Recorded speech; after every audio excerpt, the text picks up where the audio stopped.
ભરૂચ પાલિકા ચૂંટણીમાં 2 બિનહરીફ વિજય સાથે ભાજપે સાંસદ મનસુખ વસાવાની ઉપસ્થિતિમાં શહેર અને વોર્ડ નંબર 4ના કાર્યાલયનો શુભારંભ કર્યો હતો। આ પ્રસંગે કાર્યકરો મોટી સંખ્યામાં ઉપસ્થિત રહ્યા હતા। સ્થાનિક સ્વરાજની ચૂંટણીમાં ભરૂચ શહેર અને વોર્ડ નંબર 4ના કાર્યાલયનું ઉદ્ઘાટન સાંસદ મનસુખ વસાવાના અધ્યક્ષસ્થાને કરાયું। કાર્યાલય ઉદ્ઘાટન કાર્યક્રમમાં જિલ્લા ભાજપ પ્રમુખ પ્રકાશ મોદી, ધારાસભ્ય રમેશ મિસ્ત્રી, પૂર્વ ધારાસભ્ય દુષ્યંત પટેલ, મહામંત્રી જિગ્નેશ મિસ્ત્રી, પરેશ પટેલ, નરેન્દ્રસિંહ પરમાર, ખુમાનસિંહ વાસિયા, નિરલ પટેલ, શહેર પ્રમુખ જતીન શાહ, ધર્મેશ મિસ્ત્રી સહિતના આગેવાનો, કાર્યકરો અને તમામ ઉમેદવારો જોડાયા હતા।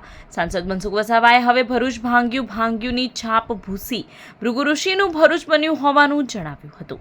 વિકસિત ભારત સાથે વિકસિત ભરૂચ બનાવવા સાથે વિજય પરચમ લહેરાવવા તમામ ભાજપના ઉમેદવારોને શુભકામના પાઠવી હતી। આ પ્રસંગે કોંગ્રેસના વોર્ડ નંબર 4ના ઉમેદવાર મનીષ જાદવ ભાજપમાં જોડાયા હતા। સાંસદ મનસુખ વસાવાએ તેમને ખેસ પહેરાવી પક્ષમાં આવકાર આપ્યો હતો।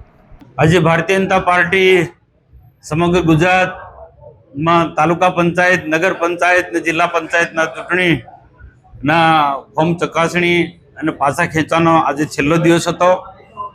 સમગ્ર ગુજરાતમાં 300-350 થી ઉપર બિનહરીફ સભ્યો થયા છે। નગરપાલિકા, તાલુકા પંચાયત, જિલ્લા પંચાયતમાં ભરૂચ નગરપાલિકામાં પણ 2 સભ્યો વોર્ડ નંબર 5ના બિનહરીફ થયા છે અને બાકીના બધા જ સભ્યોની પૂરી તાકાતથી ભારતીય જનતા પાર્ટી ચૂંટણી લડવાની છે। આજે બહુ ઘણા સમયથી ભરૂચ નગરપાલિકામાં ભારતીય જનતા પાર્ટીનું શાસન છે। ભારતીય જનતા પાર્ટીના શાસન દરમિયાન ભરૂચ નગરને અદ્યતન નગર બનાવવાના બધા જ પ્રયત્નો થયા છે। ભારત સરકાર કે રાજ્ય સરકારની અલગ અલગ પ્રકારની જે શહેરી વિકાસની જે ગ્રાન્ટો છે એ પણ અમારા સત્તા દરમિયાન આ ભરૂચની જનતાને એનો લાભ અપાયો છે। હજુ આવનારા દિવસોમાં પણ ભાંગ્યું તો ભરૂચ એ કહેવતને અમે દૂર કરી છે અને ભવ્ય ભરૂચ બનાવવા તરફ જઈ રહ્યા છે। તો આ વખતે પણ ભરૂચ નગરપાલિકા બહુ સ્પષ્ટ બહુમતીથી જીતવાની છે।